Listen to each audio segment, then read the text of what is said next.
நண்பர்களே, இப்ப நம்ம பார்க்க போற கதை ஒரு உண்மை சம்பவம். இந்த கதை கேட்போர் மனதை உருக்கும் கதை. சரிங்க, கதைக்குள்ள போலாமா?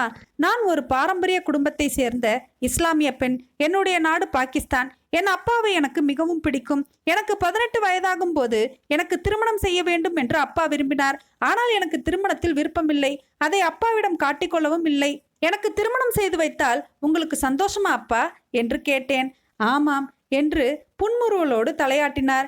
அவருடைய சந்தோஷத்திற்காக அவர் பார்த்த மாப்பிள்ளையே திருமணம் செய்து கொண்டேன். திருமணத்திற்கு பிறகும் எனக்கு பெரிய சந்தோஷம் இல்லை.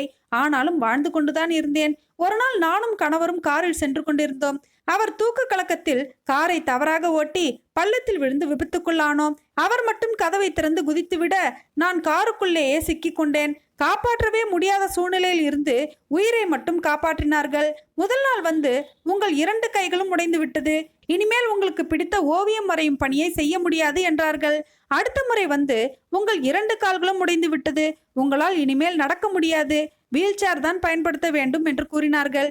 மீண்டும் ஒரு முறை வந்து உங்களுடைய முதுகெலும்பு இடுப்பு எலும்புகளும் உடைந்து விட்டதால் உங்களால் இனி எப்பொழுதுமே ஒரு குழந்தைக்கு தாயாக முடியாது என்று கூறினார்கள். இனி வாழ்நாள் முழுவதும் வீல் சேரில் உட்கார்ந்து எல்லோவற்றிற்கும் யாரோ ஒருவரின் உதவியை எதிர்பார்த்து வாழ்கின்ற இந்த வாழ்க்கை எதற்கு? உயிரை மட்டும் மிச்சம் வைப்பதற்கு பதிலாக அந்த இறைவன் என்னை கொன்றிருக்கலாமே என்று தோன்றியது. அவர் கொல்லாவிட்டால் என்ன, நாமே நம் உயிரை எடுத்து விடலாம் என்று தோன்றினாலும் அதை செய்யக்கூட கை கால் வேண்டுமே என்று படுக்கையிலேயே அழுது கொண்டிருந்தேன்.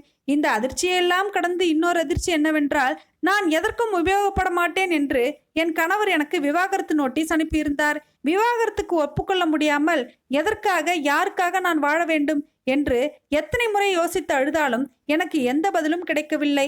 ஆனால் எல்லாவற்றிற்கும் சேர்த்து ஒரு நாள் தெளிவு கிடைத்தது.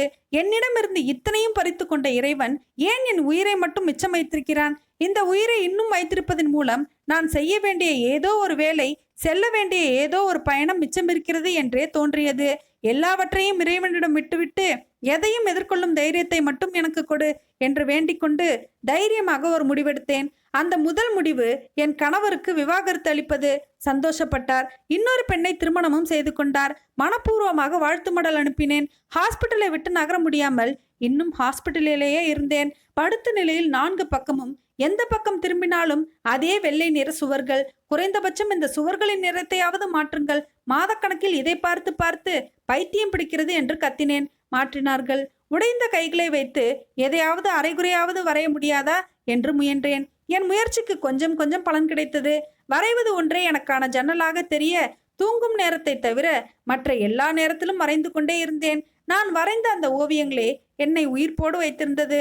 கால்கள் இல்லாவிட்டால் என்ன, வெளியே போக வீல் சேர் போதும் என்று தோன்றியது. குழந்தை பெற முடியாவிட்டால் என்ன, ஏற்கனவே பிறந்த அனாதையாக்கப்பட்ட எத்தனையோ குழந்தைகள் இருக்கிறார்கள்.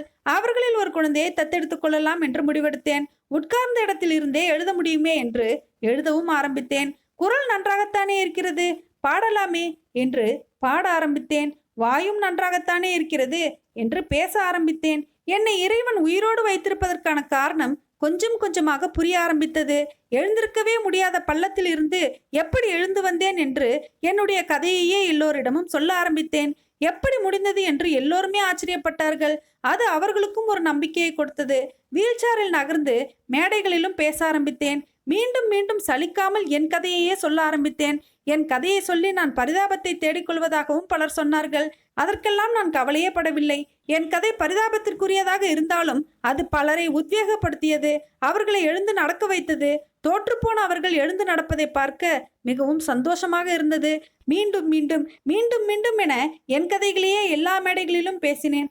ஆயிரக்கணக்கான மக்கள் கூடினார்கள். என்னுடைய கதையே என்னை மோட்டிவேஷனல் பேச்சாளராக மாற்றியது. ஒரு தொலைக்காட்சியில் தொகுப்பாளராகவும் மாற்றியது. என்னுடைய பாகிஸ்தானை கடந்து உலகம் முழுவதும் என்னுடைய கதை எல்லோருக்கும் தெரிய ஆரம்பித்தது. எல்லோருக்கும் தன்னம்பிக்கையை உருவாக்கியது. பிபிசியில் என்னை சிறப்பு பேட்டி எடுத்தார்கள். ஐநாவில் என்னை பேச அழைத்தார்கள். அங்கேயும் என் கதையை பேசினேன். நிறைய இசை ஆல்பங்களை பாடி வெளியிட்டேன். நிறைய எழுதினேன். இவற்றையெல்லாம் எனக்கு கொடுக்க வேண்டும் என்று கடவுள் நினைத்திருந்தால் பிறகு எப்படி என்னை கார் விபத்தில் சாக விடுவார்? உனக்காக நிறைய வைத்திருக்கிறேன் மகளே, சீக்கிரம் எழுந்து வா என்று அவர் எனக்காக காத்திருந்ததாகத்தான் தோன்றுகிறது. விபத்திற்கு பின் என்னுடைய உடம்போடும் வீல் சேரோடும் சேர்த்து யூரினல் பேக் ஒன்று எப்போதும் பொருத்தப்பட்டிருக்கும். எங்கு போனாலும் அது இல்லாமல் போக முடியாது. என்னுடைய உடல் பிரச்சனை அப்படிப்பட்டது. சரி, இருந்துவிட்டு போ என்று என் சீட்டிற்கு பின்னாலேயே வைத்து கொண்டேன்.